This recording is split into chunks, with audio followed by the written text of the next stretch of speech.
Halo guys, kembali lagi bersama saya di channel Kang Tektor. Kali ini kita akan bahas apa itu RAM dan fungsinya. Nah, jadi bagi kalian yang belum subscribe channel ini, silahkan kalian klik dulu tombol subscribe di bawah ini. Karena dengan kalian subscribe channel ini, kalian akan mendapatkan video-video terbaru dari channel ini setiap harinya. Oke, langsung aja kita mulai videonya.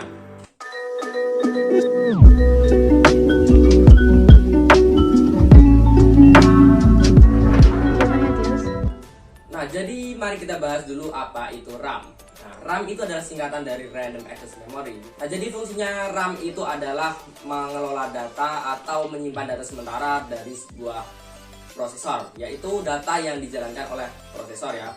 Misal HP kalian itu membuka Genshin Impact. Nah, jadi file Genshin Impact itu misal 2 GB untuk RAM ya, makan RAM 2 GB.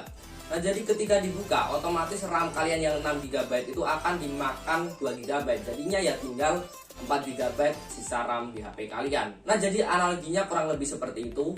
Tapi, apakah RAM itu sangat penting untuk HP kalian? Dan kalian itu butuh RAM yang berapa sih? Mari kita bahas. Oke, jadi di sini saya akan menjawab pertanyaan, yaitu seberapa pentingkah RAM. Nah, jadi di sini kita akan mengetahui dan juga mendalami dulu analogi tersebut. Apa itu RAM dan fungsinya, terus seberapa pentingkah RAM untuk HP kita, dan kita itu butuh berapa sih RAM. Nah, jadi di sini saya akan memberikan sedikit penjelasan kepada kalian ya terkait RAM. Nah, banyak yang menyalahartikan dari fungsi RAM tersebut. Bahkan teman saya sendiri sering mengatakan RAM-nya besar dan smartphone-nya kenceng. Padahal kan enggak. Mari kita bahas. Jadi, apakah yang membuat smartphone itu kenceng? Jadi jawabannya adalah chipset. Nah, chipset itu adalah sebuah otak dari smartphone, guys. Semakin tinggi kekuatan dari chipset tersebut, maka semakin kencang pula smartphone kalian dalam menjalankan aplikasi-aplikasi berat. Nah, chipset itu apaan sih? Nah, misal saja seperti ini guys. Ini adalah RAM dan juga ini adalah internal memory. Nah, jadi RAM kalian ini 4 GB dan Genshin Impact ini adalah 2 GB. Misalnya ini adalah Genshin Impact yang belum kalian buka. Kalau kalian buka Genshin Impact, maka otomatis kalian akan memindahkan dari internal memory ke RAM. Seperti ini guys. Jadi ketika sudah kalian buka, sementara di datanya di RAM. Seperti ini ya guys ya. Dan otomatis kalian pun akan membutuhkan RAM yang besar untuk menjalankan aplikasi-aplikasi yang besar. Tapi apakah berpengaruh pada kecepatannya? Karena di sini saya akan berperan sebagai chipset ya. Jadi kecepatan tangan saya ini tidak akan dipengaruhi oleh besarnya mousepad ini. Kalian paham kan? Nah, jadi misal mousepad ini adalah RAM, lalu ini adalah Genshin Impact, dan kecepatan tangan saya ini adalah prosesornya. Misalnya saja saya memiliki RAM yang lebih kecil. Misal saya memilih yang 2 GB ya, yang pas dengan Genshin Impact. Terus yang 4 GB saya keluarkan seperti ini, 2 GB, dan ini Genshin Impact yang memakan RAM 2 GB. Jadi di sini tidak ada aplikasi lain yang berjalan kecuali Genshin Impact ya. Dan kita akan menjalankan Genshin Impact seperti ini. Nah, masih bisa cepat kan?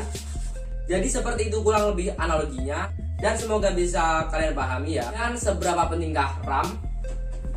Karena RAM itu relatif ya guys ya. Kalian bisa memilih RAM itu sesuai dengan kebutuhan kalian. Apakah kalian itu menyukai game-game berat, ataukah kalian hanya bermain game saat gabut? Intinya sih itu semua terserah kalian. Namun saya di sini memiliki standar RAM minimal pada tahun 2021 ini. Jadi standar RAM minimal pada tahun 2021 ini adalah 3 GB. Kenapa? Karena RAM 2 GB sekarang itu tidak bisa optimal ya guys ya untuk menjalankan game-game ringan sekalipun. Bahkan ketika kalian sudah membuka Chrome sendiri itu RAM-nya akan tersisa sedikit sekali. Kurang lebih itu Chrome sekarang memakannya 1,5 GB kalau nggak salah. Nah, jadi kalian itu saya sarankan untuk memilih HP dengan RAM yang 3 GB. Nah, karena 3 GB RAM sekarang itu cukup murah ya guys ya. Jadi dari mulai harga 1 jutaan kalian sudah bisa mendapatkan RAM GB. Dari Redmi 9A, Redmi 9C itu sudah 1 jutaan ya. Dan kalian sudah bisa mendapatkan RAM 3 GB. Dan cukup sekian dari video ini. Like jika kalian suka, dan jika dislike jika kalian tidak suka. Komen di bawah untuk menyampaikan pendapat, saran, dan juga kritik dari kalian. Terima kasih sudah menonton. See you next time and goodbye.